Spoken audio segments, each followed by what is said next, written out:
Captain America Civil War is directed by the Russo brothers, stars Chris Evans, Robert Downey Jr., Scarlett Johansson, Sebastian Stan, and also Daniel Bruhl, and also a whole bunch of others I really don't want to mention. I was really pumped for this movie. Coming off of the failure of Batman v Superman, I was really hoping that Marvel could make a good versus superhero movie, and as always, I wasn't disappointed. Marvel delivered, people. It's terrific, it's fantastic, it might even be my favorite superhero movie. But, you know, we can't forget about Guardians of the Galaxy and The Dark Knight. This will be a never-ending debate in my mind, but those are also fantastic. So to keep it brief, the plot of this movie is as follows. The Avengers do something that causes a political uproar, so the government makes this thing called the Sokovia Accords, where basically the Avengers have to work for the government. Tony Stark thinks this is a great idea, while Steve Rogers doesn't. So this brings our heroes to fight against each other in a civil war, hence the title. So our heroes are forced to choose sides in this war, and yeah, that's the one plot. The other plot is someone has framed Bucky, aka the Winter Soldier, for bombing a political gathering. So now the government wants him dead. So Captain America has to go and find Bucky to keep him safe, and the two begin to rebuild their friendship as they're on the run from the government. So those are the two main plots of this movie. Now, I really liked the way they're able to juggle all the characters into one movie, because it could have been really easily a 2-hour-long trailer, which is sort of what Batman v Superman was, but they didn't do that. And I like that. Each character got the correct amount of screen time to do that character justice, and I really enjoyed watching them all on screen. Another thing, this movie gave me two new favorite characters, Black Panther and the Winter Soldier. As far as Black Panther is concerned, he is awesome. And what's cool about him is that he doesn't just show up and act cool, you know. He's a character with motivations that we can get behind. So that's what I liked about him. Winter Soldier, he's not necessarily new, but I like him now more than what I did in the Winter Soldier Captain America movie.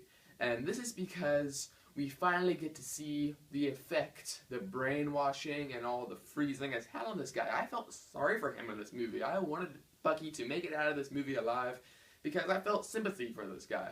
So I liked him a lot more than what I did in the last movie.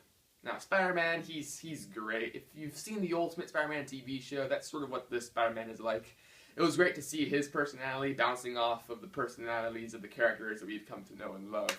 So it was really great to see Spider-Man in this movie. I'm looking forward to see how he fares in Homecoming that's coming next year. Anyway, and lastly, I really like how they didn't make Tony Stark the villain.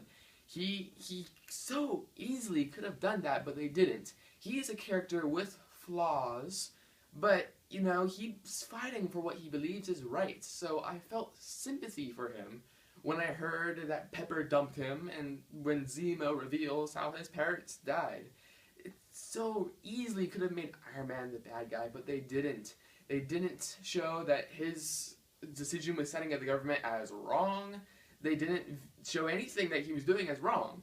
So that's what I really liked about this movie. It made the movie great.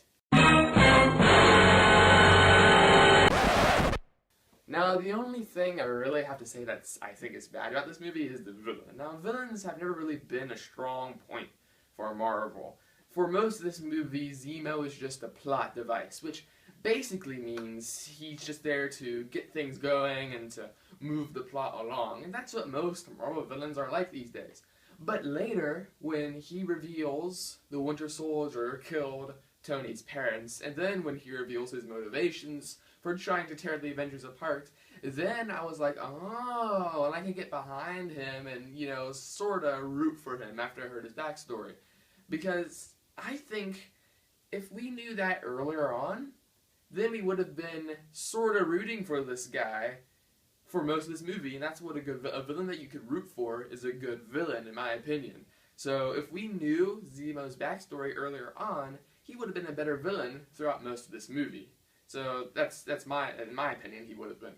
So yeah, other than that, there's really not much to say that I think is bad about this movie. So guys, thanks for watching my review of Captain America Civil War. Please subscribe or leave a comment about what you thought about this movie. I will be coming out with my review of Percy Jackson and the Sea of Monsters and X-Men Apocalypse soon, so that'll be fun.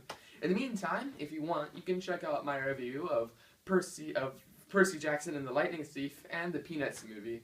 And you can also check out my 5-day coverage of the Otter Trail. I was really privileged and blessed to go on this hike. It is a really beautiful part of South Africa, and so I try to video as much as I can for you guys, so please check that out.